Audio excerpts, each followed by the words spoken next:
Hi, this is Mark from LongIslandWatch.com. I've got count 'em, four new Fliegers to show you today, and they're all in a new case, new design, 39 millimeter Fliegers. These are 39 millimeters in diameter. So for those of you looking for a slightly smaller diameter watch, this would be the one for you if those Fliegers are too large for you. Fliegers generally tend to wear large, simply because of the lack of a Am I wearing a diver? I'm not wearing a diver. A dive watch has a bezel, and that makes the crystal smaller, but on a Flieger, the crystal is generally larger. We'll get into all that in a second. But I've shown them on the channel, the prototypes for sure. Definitely shown them on Instagram. You follow me. I do have a new Instagram channel at Islander Watch. You want to check that out because I definitely show stuff, and I've been showing stuff the last couple of days, new designs that are kind of halfway through the design phase, but not near production yet, so you can kind of get a sneak peek of what's coming out. So little teasers there. So yeah, I'm wearing the Space View 2020.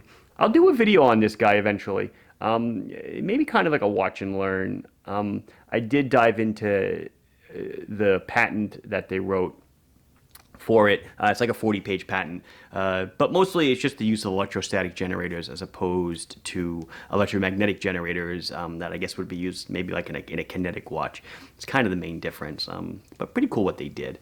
And then I am wearing one of the prototypes of the watches you're going to see today, but I'm pretty sure it's actually just about the same as the production piece, just an earlier model that came out, I guess a sample if you want to call it, that I approved before full delivery.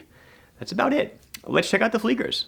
My videos always follow a certain cadence, as anybody that watches the channel often would agree. But since I'm wearing the watch, and it actually is almost 10:10, I thought it fortuitous, and hey, why not just open with the wrist shot?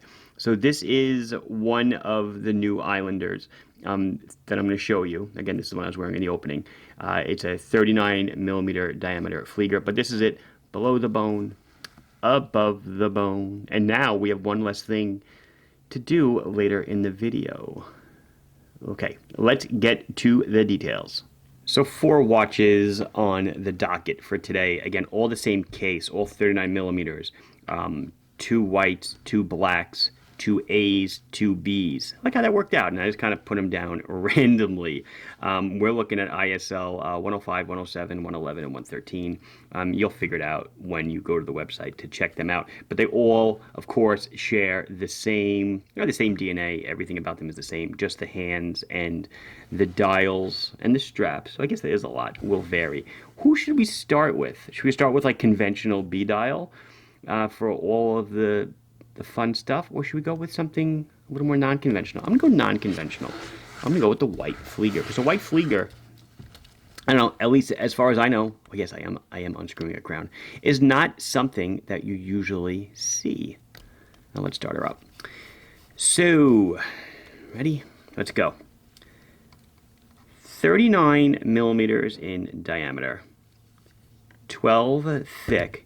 Of course, it is sapphire. You guys know me by now. AR on the inside. Blue AR. There it is. You can see it.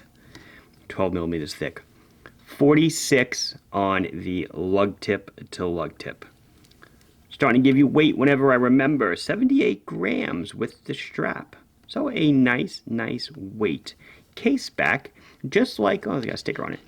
Just like the 42 millimeter cousin, it is etched with the brand 100 meters Sapphire Island watch. And then, in case you don't know your air superiority fighters, this is the F-14 Tomcat in swept wing formation. The wings go back for supersonic flight. Nice strap, embossed with the brand name. Beautiful. So the white comes on a this tan-ish strap. Really nice looking. I dig it. And a logo buckle. There it is. It's a brushed buckle. So what's inside? Inside we are beating a NH 35 movements. But Mark, there's no date. Yes, correct. If you've watched some of the other videos, the date mechanics have been removed. So while there is a ghost position, ready? I'm unscrewing for 100 meters of water resistance. Wind it. Pull it out one click. Second hand still going, but I can do this, and there's no sound coming from the inside, no clicking. Pull it out, another click, and we can change the time. It hacks, the second hand stops. 24 joules, hand winding, hacking, roughly 40 hours of power reserve. Nice knurling on the crown with the brand logo. You can see it. I think you can see it. Why don't we push it back down, turn it down. Did I get it? I did not get it. There we go. Now I got it. Brand logo is there as well. Let's see, 20 millimeter lug. So if you want to put it on a single pass-through leather or a single pass-through nylon, or one of those really cool elastic watch straps that we sell now, 20 millimeter, very popular size. You can pretty much find whatever you want. They're all going to be the same price as the 42 millimeter pilots as well. So $199 is what you are going to get. All the Lume I use is Super Luminova, mostly C3. I do like to get it a little bit whiter than normal, so there's a little white pigment to it, but it still glows really, really well. So the white dials are done with black outlined hands, Lume filled hands, and then rectangular markers around. Okay, the white dials, what you'll see in the Lume, do have that issue where there's no orientation in low light. I know that, and I always say it's one of my pet peeves, but I let it pass for this one because I could not get an orientation marker to look right. I loomed the triangle. It just didn't look right. I went through, believe me, a bunch of iterations, but I'm happy with the way it turned out. I think it looks really sweet. Oh, and of course, the seconds hand. Just a pop of color, just a little bit of red on the seconds hand. So if you wanted to put this on a strap with a little bit of a red accent to it, I think you will have yourself your own homemade fire. Okay? So this is the white dial, B dial, observer dial, Beobachter dial. With the minutes track on the outside, hours on the inside. I've done a watch and learn on the different Flieger dial types. So why don't we stick with dial type consistency and go to the other B dial that I'm showing you today. The black dial. Oops, there we go. Got it. So, same watch as I said. We're on a black strap now. Same buckle. Let's zoom in and just look at the difference in the dial details. So, we have a nice black dial. And, oh, it's not, I thought I wound it. Maybe I didn't wind it enough. It is white outlined hands. If you catch a little bit of details here, I went with a white outlined hand, but then at the hub, I kept it black. So they almost give the appearance of, wow, of going extremely out of focus. They also give the appearance kind of that they're floating. I kind of dug that instead of making it white all the way down to the pivot. Filled with Lume, but then this thing is a Lume monster. Loomed secondhand, and then all these numbers, all these rectangles, I think all the minute markers Lume. I had a whole back and forth on that also with the factory, but really, really happy with the way this turned out. Let's take it over now. Let's switch. Let's go to a white dial, and a dial, white dial. Very similar. We have the same Lume at the 5-minute marker rectangles. Not running. If it bothers you, I'm sorry. We'll get it rolling. Red seconds hand, black outlined hour and minute hands. Everything else about the watch is precisely the same. Maybe we can check out the case finishing a little bit. My glove is sticking to it like crazy.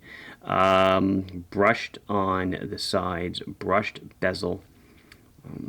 Little polishing right here on the chamfer.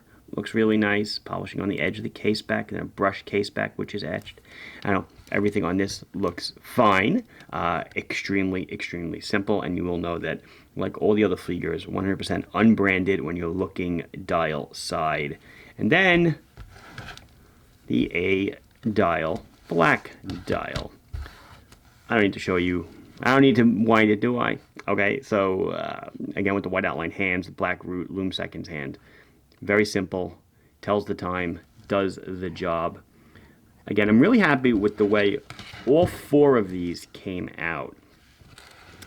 And you know what? We can skip the wrist shot because we already did it. So I will light them up and let's see what they look like. Boom. Amazing. So here's your black B dial. Very easy to, what am I going to say? Glows like a flashlight. Black A dial. All the numbers are done. Looks great. Let's get to the white dials. As I said, they do not have a registration point. And as I had said, you've heard me say in other videos, and I'm not going to be, forgot the word, hypocritical about it. I do know I am lacking the registration point, but I gave up on it because I could not integrate it successfully and make the Lume still look good in the night and then still make it look good in the day with the triangle and dots and stuff. So I kept it the way it is because I feel like people look at the watch more in the day than they do in the night. And that's going to wrap up this one with the 39mm Fliegers. It has been Mark from LongIslandWatch.com. Please like the video if you enjoyed it. Subscribe to the channel. You can click that thing somewhere over here to subscribe. Hit the bell. Get all the notifications.